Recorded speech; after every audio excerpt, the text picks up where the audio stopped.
In PowerPoint, insert videos from YouTube or another site to play them in your presentation.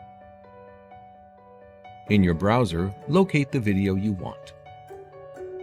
Copy the URL, switch back to PowerPoint and select the slide where you want the video. Select Insert, Video, Online Video. Paste the URL. Select Insert. You can resize the video and place it where you want on the slide. In normal view, press the play button to watch it.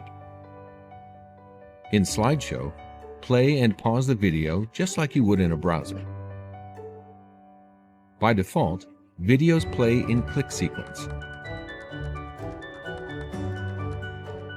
Select Playback to change how it starts during your presentation. Videos can be inserted from YouTube, Vimeo, and SlideShare, or Microsoft Stream if you have a Microsoft 365 account for work or school.